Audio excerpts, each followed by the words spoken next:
Good afternoon, everyone, and welcome to day 3 of the Business Exchange Southwest Charity Conference and Expo in partnership with Milstead Langdon Accountants and Stone King Law.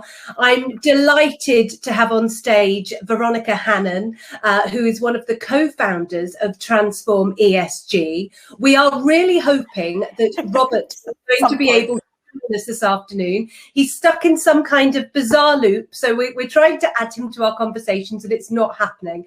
But I'm going to leave the stage in Veronica's capable hands, and if Rob can join us, we will be adding him back in. The stage is yours, Ronnie. And it's mine. Fantastic. Hello, and thank you so much for joining just me at the moment. And as Anita said, really hoping to have Rob join us very shortly. So just to give you a little bit of background, I'm Veronica Hannon. Anita mentioned Bronnie, that's what everybody knows me as.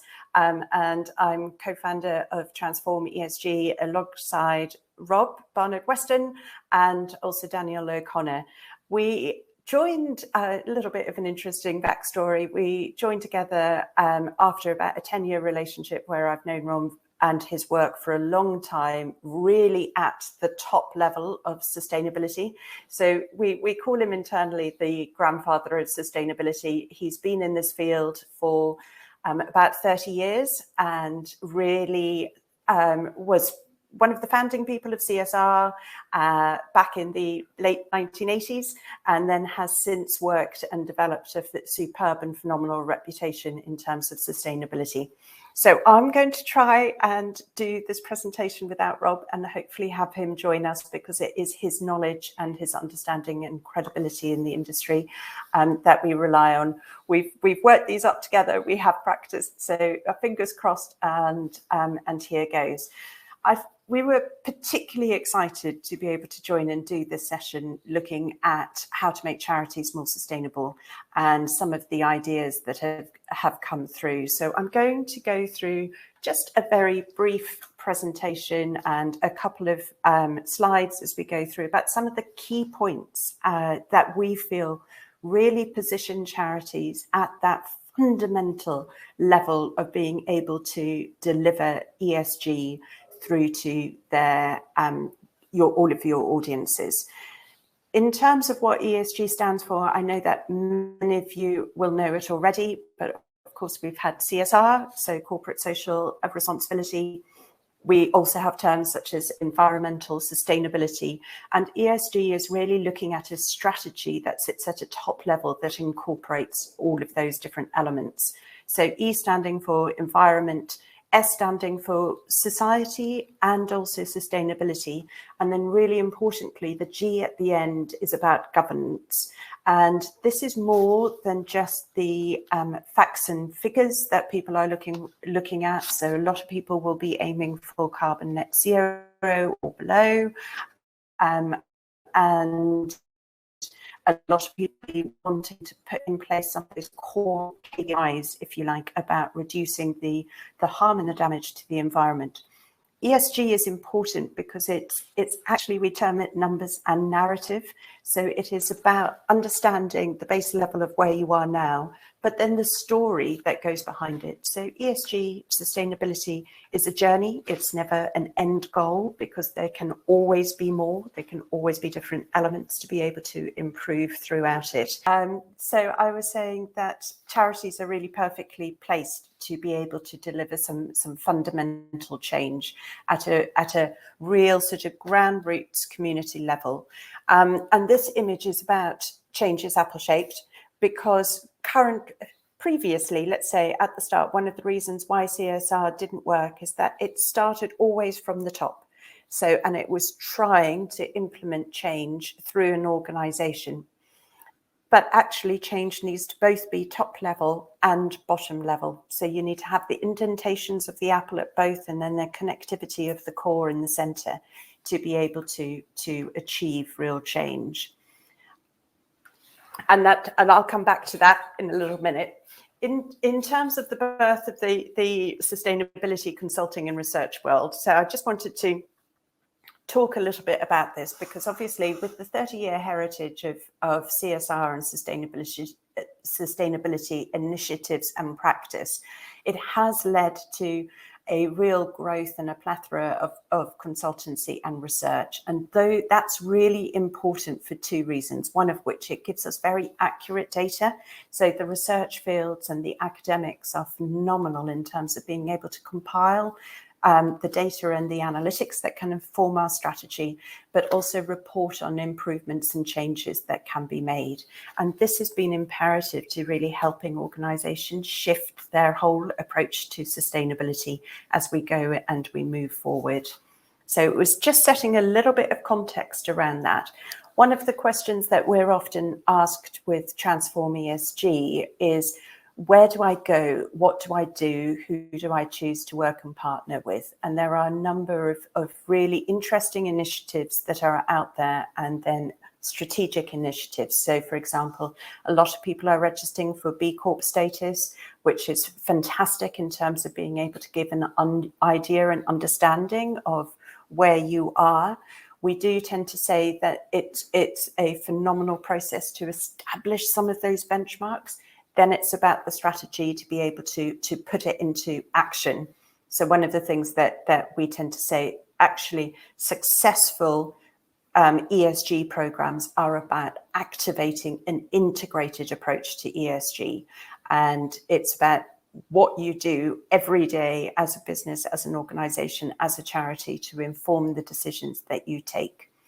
And then drawing on the research that's coming out that can feed into those strategies and actions and initiatives that you want to put into place. So going back to my change is apple shaped, it's very much looking at charities and your position and your place in the world today. And the brilliant thing about it is that you have, unlike many organisations, charities have that grassroots foundational level.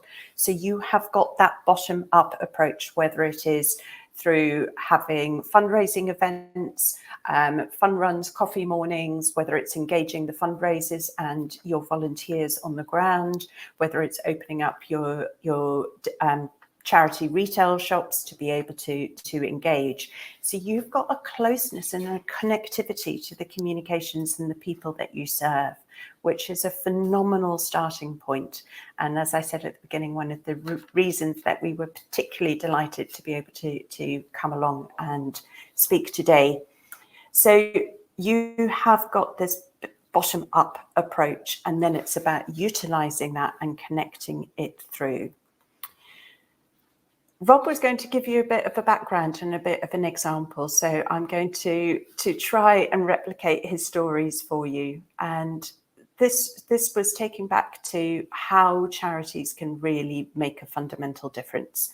So back when Rob started, based in his hometown of Bath, he saw the opportunity to be able to link together the producers of phenomenal food and the consumers who were looking for an ethical, more sustainable choice. And that led to him creating the first farmers market, which was set up in Bath. And through that, it was this phenomenal journey where from one farmers market, the BBC came down to be able to film what was happening, film the event, talk to some of the producers, be able to show that connectivity from sort of food all the way through to our plate and our meal times. And that led to this explosion of farmers markets across the country, which was brilliant in terms of being able to connect people through. And it was a grassroots level that really transformed how we deliver food to individuals, to consumers, and that connection again between the small producers and their consumers. And that, I think, encapsulates some of the opportunities that are available to charities to be able to connect directly through on a sustainable basis.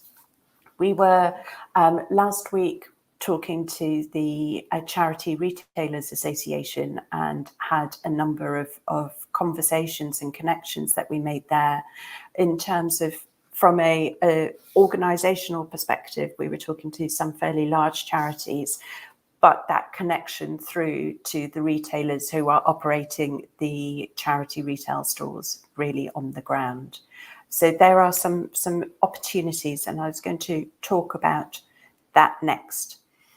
So one of the aspects that's been filling the news all of the time, and even more so since COVID, is the death of the high street. And we only have to walk around Bath, and luckily some shops, some of the boarded up shops are sort of reopening.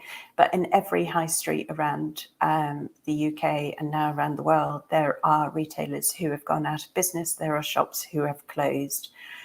Local charities have got that ability to be able to transform. So if we take it back, what do communities really need from the centres that service them?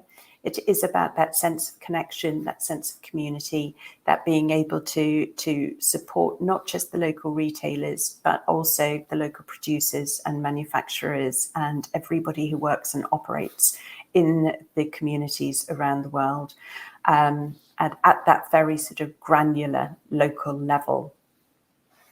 From a retailer's perspective and a charity perspective as well, it's about offering opportunities to be able to connect with other people who service those towns. So whether you are doing a fun run that's through the town, or whether you're doing coffee mornings that are there, being able to form that connections at a local level.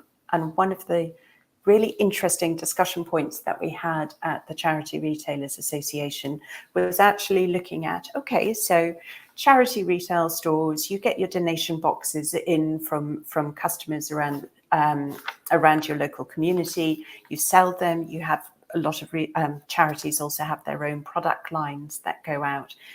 But what happens if you could also say, right, so a beautiful tweed blazer gets brought into the charity shop. What happens if alongside your retail store, you also have a collection and a network of tailors or seamstresses that can alter and change donated clothes into heritage vintage items that can then be resold for at a much higher level and provide additional value, as well as employing people on a local level and utilising the skills that are around them.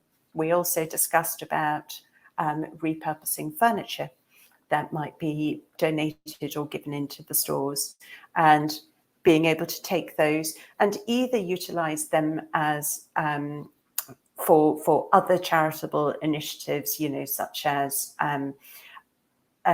housing people. I'm thinking of Julian's House and different aspects like that, or personalising some of the hospice facilities that are out there, as long, obviously with all of the hygiene requirements that need to be taken into account.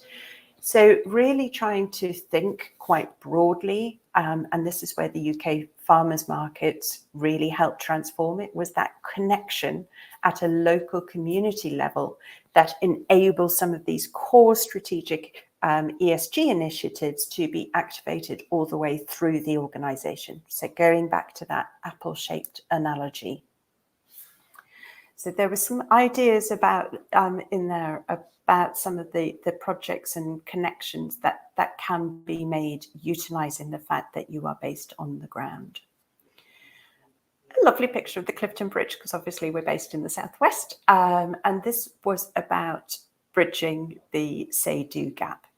So one of the criticisms that can often be levelled at sustainability initiatives or CSR initiatives is that grandiose statements are put out in a public forum that don't necessarily get translated into action.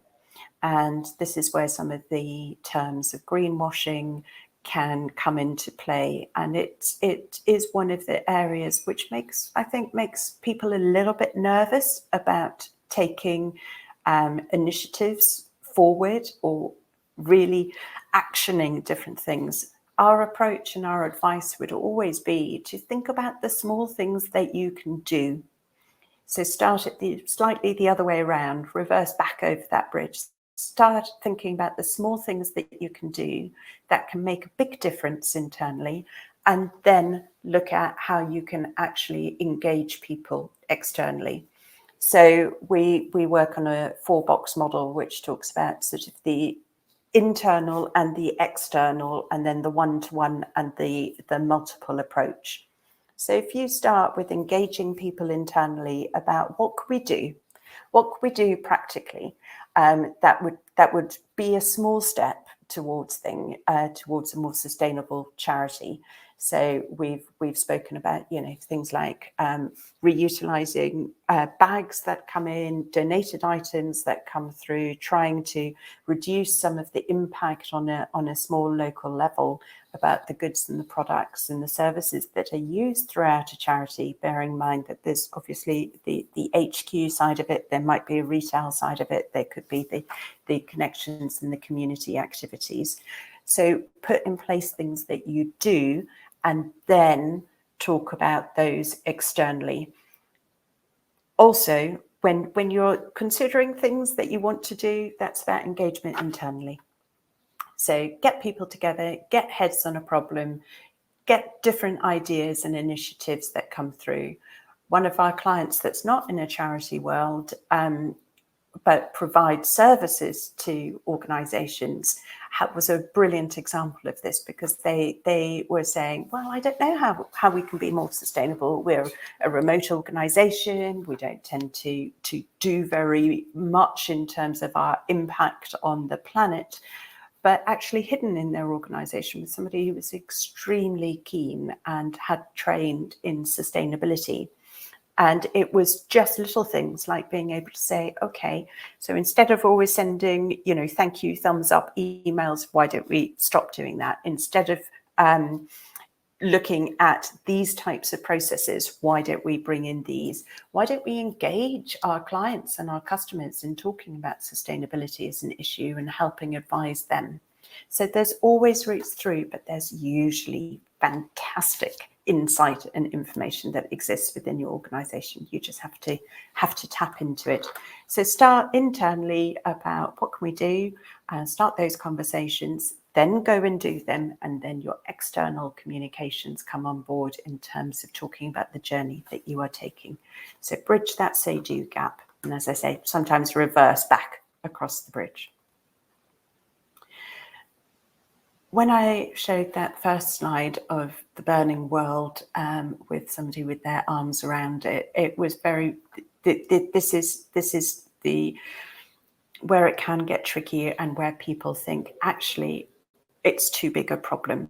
So we say, break it down. One of my favorite phrases on everything is break it down, break it down, break it down. Make those small incremental changes, but ensure that you've got a project plan or a plan in place about how those all add up. And I'm always really surprised that how quickly change can get implemented, and the big difference that it can be made when those small steps are made and they are consistent. So as I said, it's never a journey that is finished. There is always something additional that can be done. So this is about stepping it forward point by point by point. And that's when phenomenal change can happen. Integrity is everything, and consistency is absolutely key to being able to underpin your initiatives. So I love this photo because it does encapsulate exactly what charities are about. You know, you have such a reach in terms of the people that you engage with, the individuals that you serve, and then the volunteers who come on board to be able to support your charity in so many different areas, you know, from the fundraising, from making events happen, from manning your shops, and from being out and your advocates out in the market. All of those will have a reason for being a part of you, and it's about engaging those. So in terms of how to make things happen, it's about dialogue. sustainability and ESG are not those top level initiatives that are then forced on people. It is about engagement, consistent engagement with all of your different stakeholders. So mapping those out and then working through and capturing the ideas and the insights and the information about changes that can be made. And once again, those don't need to be massive. They can just be big. A simple change such as switching from plastic bags to paper bags might be a small thing, but actually from an individual perspective, that can make a real substantial difference to people. In terms of connectivity, and this is a really interesting area that we're focusing on quite a lot. So we are more connected now than we have ever been in terms of being able to reach out to people and communicate with people directly. But some of that can also interestingly lead to a little bit of a disconnect. So social should be and can be a really important channel to be able to engage people if it is utilised properly and efficiently and in a really constructive way all the way through. Going back to the Charity Retailers Association conference, we heard examples of charities who not only had their physical bricks and mortar stores on the high street, but were also quite active on eBay, for example, being able to pull in bigger donations from people who were bidding on very specific items that were up for sale. So that connectivity of being able to reach across all of those broad platforms and actually connect with people in a different way. Obviously, we've got the social media channels that are great for being able to broadcast out and reach. But social is about connection and it's about communication. So how do you create that dialogue that can happen? When looking at ESG, we also, going back to our numbers and narratives, we also really consider it from a multiple perspective. So organisations will always be quite keen to understand the return on investment that comes. Now, some of that can be financial, so there could be savings that can be made, but there are also many different ROIs that charities can look at. So one of them would be about the engagement, not just of your core staff, but also of your broader volunteer network. So that is about how you can really power those advocates who are out on the streets or in the local centres or on their own social media platforms to be able to distribute your message. And integrity is everything. Charities are known for your integrity and make certain that that is there in your sustainability initiatives and really sort of integrated throughout all forms of your communication that goes out. So think about return on investment in that multiple level approach, whether it is about engagement, whether it's about bringing on board new fundraisers, whether it's about being able to attract new commercial donors, becoming a charity of choice, looking at different fundraising streams, winning awards for your charity, all sorts of different aspects can improve both the engagement of your people, your volunteers and your customers, but then also in terms of the return on investment from a better brand and a reputation that you have out in the marketplace as being an authentic company and charity that's got real integrity at its core, and where some of the sustainability practice can actually transfer through your whole organization. Right. So this is back to the numbers side of it, and CSR really started back in the 1980s as being a line or a couple of pages, or sometimes even a report in its own in the end of year financial reports that large organizations would be able to put out. So it started looking at it from that perspective. it then fell very much into the targets and the numbers of different initiatives that were going on. So obviously government, the UN, large NGOs are setting these really core sustainability goals that are there, or for example, sort of being carbon neutral, reducing use of plastic, the plastic tax coming involved. There are all sorts of things that people are looking at from a pure numbers perspective to be able to set targets. We love a good target. Targets are fantastic because they focus the mind and focus the attention.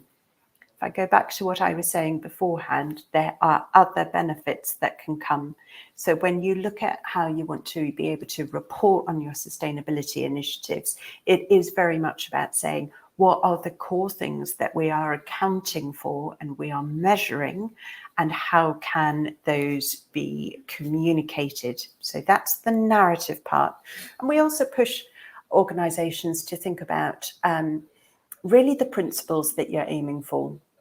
So at a top level, what are the key principles that you want to set for yourself as an organization that we can then look at how you can report and account for those? And that will be a mix of the story, the narrative about the journey that you are on, as well as the numbers to be able to demonstrate that you are moving and shifting towards a better business model, or a better charitable model in this case.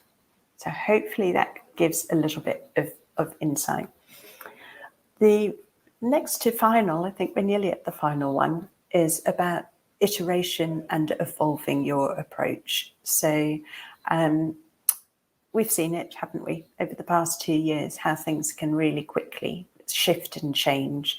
We've seen it in the research that has been coming through about the data and how we are now at this precipice in terms of really having to fundamentally start doing things that are going to make a difference to the people on the planet and to ensure our prosperity for the future. So just as with any program or any plan, it is about iteration and evolving it as the I was about to say as the climate shifts and changes, which it will do, but climate not just in terms of our ecological and environmental climate, but the climate in which we operate. And that has been so demonstrated during these past 18 months in terms of really how quickly and how carefully constructed our society is, but also how quickly it can disintegrate and dissolve. So it's about building a core strategy and a plan that can then iterate and evolve over time, so that there is that continuous learning that is going on that can then inform the next level of decisions that we are making. So we're on a constant evolution towards being a better organization. And it's about evolution. It's not about revolution all of the time. So this isn't about trying to do something that's 180 degrees different. This is about what are the next things that we can do? How can we evolve our practice and our professionalism as we go forward? Going back to the globe at the beginning, if we take it from this big global perspective, it does fall into the too difficult to do box. What we need to really do now is break it down, look at those small steps and make a start and activate good programs, put things into action, and then be able to look at how we can build and communicate those externally. That is the end of my set. I'm just going to take off the screen share. And that's a very quick whistle stop for you, because I don't think we've been able to get Rob back in the room, have we, Anita? No, sadly not. But don't worry, we will find a way of bringing it up. Don't worry, we will make it happen. Well, I do know we keep poor Rob. He's been trying his best to get in, and it's not happened today. It's just typical. It's technology. This morning I went downstairs to make a coffee. I came back upstairs and my computer was turned off. I had a power cut here, so I've been dealing power cuts and was hoping this wouldn't happen during this session, but we lost Rob instead. So obviously we've been slightly doomed today, but don't worry. As Veronica said, she's done a brilliant presentation, and I know that you will have had lots of takeaways from that. It is about acting now. We all need to work together to do something to save our planet for children, future generations. We all need to do something now, and if not, we're in trouble. Our planet's not going to be here anymore, is it? And we all have a responsibility. At the Business Exchange, I made some changes a little while ago now. I tried to lead the way a little bit as an independent publisher. A lot of magazines still use glossy front covers, and the process involved with laminating front covers is not very environmentally friendly. So we now print on a stock which is FSC paper, and also the whole magazine is recyclable. Now, that was really important to me, and yes, it does actually cost a little bit more, but is it worth it? Yes, entirely. And it's definitely just the start of some of the things that I want to do for my business and making those changes. One of the key things that I want to look into moving forwards is technology. We all have so many different devices and we use so many different types of software, but are we really aware of how much energy they use?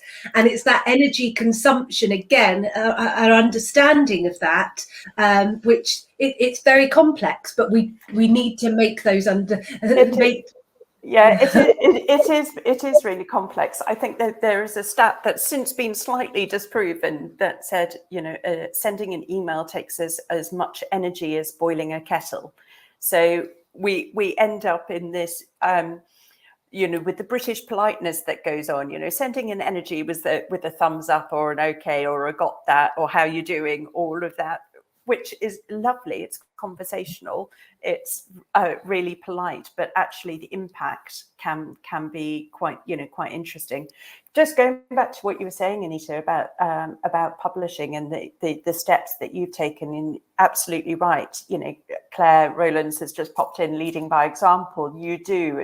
It's phenomenal. We've been working with Hello Magazine, looking at their ESG journey through things. And they've, as well as changing their stock and paper, they've also done things like distribution was a huge issue. So rare, but in the publishing world, they've got together with some of their core competitors to be able to make certain that all of the magazines that are going to some of the, like WH Smith's, for example, get delivered in the same lorry at the same time. And those conversations were facilitated through the distributor network that they use to be able to make change. And you would not have got those publishers previously together in a room talking about how to do it differently. But It's made an enormous impact. And if you think that every week thousands of lorries go to thousands of outlets delivering thousands of magazines, if you take 5 magazines in one lorry to one outlet, that's 20% saving in terms of the amount of traffic on the road. We just need to be thinking like that. One of the things I've been actually doing is talking to another publisher locally, and it's trying to make it work because we deliver across country. It's quite easy if it's just city centre. So there's a company I know in Bath called 3 Bags Full that deliver on bikes with big baskets, and that would be great to deliver the magazine. But what about the places outside of Bath? And so it's trying to find a solution that works for both. But it's great that we're starting to have those conversations, and that people like Hello Magazine are making changes that need to be made, because some of the large international publishers still haven't made those changes. They've still got their glossy front covers, and it might arrive in a decompostable bag, but it's not the full whole hog, is it? Which we need to get to. Yeah, absolutely. And it is totally about having a look at your business or your organisation in the round, and importantly the suppliers and the partners that you work with on it. So, you know, going back to the Charity Retailers Conference that we were there, we had a really interesting discussion about paper bags versus plastic bags, and actually what is the most sustainable choice. Now, a lot of people would think paper bags are, but actually reutilising but there are some impacts from a sustainability perspective in terms of paper. So it's making the informed choice and being able to look at and have a reason behind all of the decisions that are made on a fundamental basis. So, you know, we would always say ESG, that integrated aspect of it, is having that in your mind when you're making a decision to send an email, to utilize technology. Of course, you know, now with Zoom technology, and one of the benefits of COVID has been reducing the amount of face-to-face and the use of technology, but understanding, okay, how can we do that? Yes, that's great, that takes people off the road. Yes, it's reduced people traveling into city centres to be able to do things, so it's taken some aspects, but of course, you know, there will be times when face-to-face is still necessary and needed. And if you've got an ESG decision-making process in your mind, you can just make those informed choices. And as much as anything, that, you know, that's what it's about. What can we do on a day-to-day basis better? So every decision should have that in mind, I think. That's I'm just oh, there we go. Rob is online in the chat function. Yeah, but it is about trying to share practice. And Anita, you know, thank you for setting up this whole expo, because that is about what it should be. What can we do and what can we learn from each other that can inform how to make us better and our businesses better and serve people better around. So, you know, thank you, because your hard work in putting this together is a phenomenal engagement exercise to be able to share some learnings and inspire people. Well, we need to keep this conversation going. So we see if we can organise another session looking at the subject, and maybe some more conversations that have come out of today as well. I can see we've got a few questions or comments in the chat. Yeah. Megan has dropped in saying thank you. If anyone would like to help protect wildlife and threatened natural habitats, the Bath-based charity Rainforest Concern has recently launched a range of corporate partnerships to support wildlife and habitat conservation programs in South America, India and Romania. Brilliant. So rainforestconcern.org. Absolutely. And I just find that so interesting. You know, in Bath, a small city, we've got these organisations and charities that are doing this work around the world. And Claire from Business Against Poverty about the UN Sustainable Goals, and that's actually always a really good place to start. You know, working across lots of different sectors, I'm always really surprised at how few businesses and individuals know about the UN. And their sustainable goals. So it might actually, I might just pop that in the chat, because it's so important that we have these in mind and look at it from what we can actually do. Let me just find the proper. The other thing is, Claire mentioned about becoming a B Corp as well. Yes. Brilliant. You can, if you Google B Corp, you can come up with the B Corp website. I think for a lot of small businesses, there's a lot to complete that it can put small businesses off. You're looking at becoming a B Corp, aren't you, Ronnie? So we are looking at there's the B Corp, there's the business charter. We've been having a lot of discussions about it. As a relatively new business as well, it does give an opportunity to be able to set things up from the start. But it is an onerous process. There are some really good people in Bath who can help advise on those sorts of things. We've also been looking at, and organisations have been approaching us for advice on carbon offsetting and all the rest. But I would say, and Rob came up with a brilliant quote on this, where he was talking about this. ESG is not about outsourcing your conscience, he said, and I'm going to be quoting from Rob there, because there are lots of initiatives that can happen where you can say, okay, if I do what I do over here, I can offset it somewhere else. And that is the element of outsourcing conscience, because if you just keep on doing what you're doing, you're not solving the problem. So it is actually about looking at what we can do ourselves today. And then if you get that strategy right, it might be a good plan, but that should be a post hoc event and really, really fundamentally thought about to say, how can I minimize the impact that I'm making when I've done all of the good things that should be done right up at the start. So I love that, stuck in my head. Yes, don't outsource your conscience in this world. Make it an integrated part of every aspect of how you run your business. That's a good one. So Ronnie, how can people get in contact with you if they want to start a chat? So you can send an email to me at veronica@transform-esg.com. Or search for transform-esg.com online and be able to get in contact with us directly there. I'm active on LinkedIn, as is Rob. And then obviously we also have sort of social media. So very, very happy to receive questions, concerns that people have, issues that people might be struggling with, ideas that people want to float by. This is all part of it starts with conversation. That's why narrative is so important. It starts by having a conversation and a chat. So we'd love to hear from people.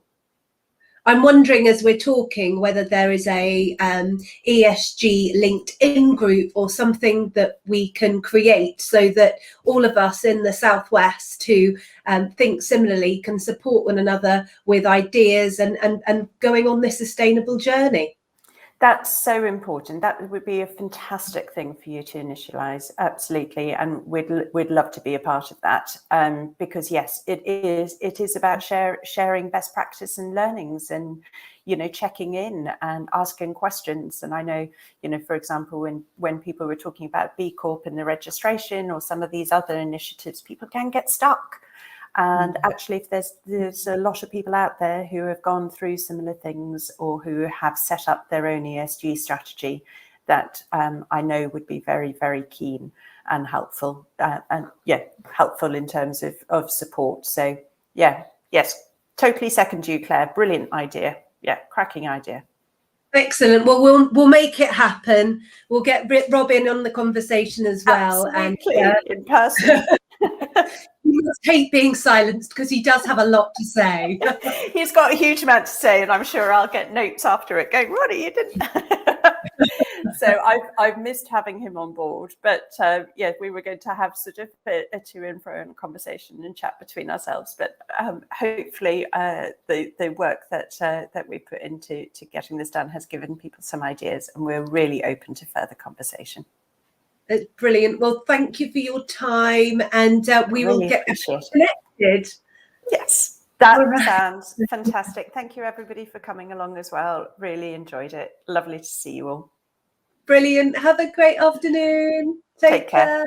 Bye. Bye.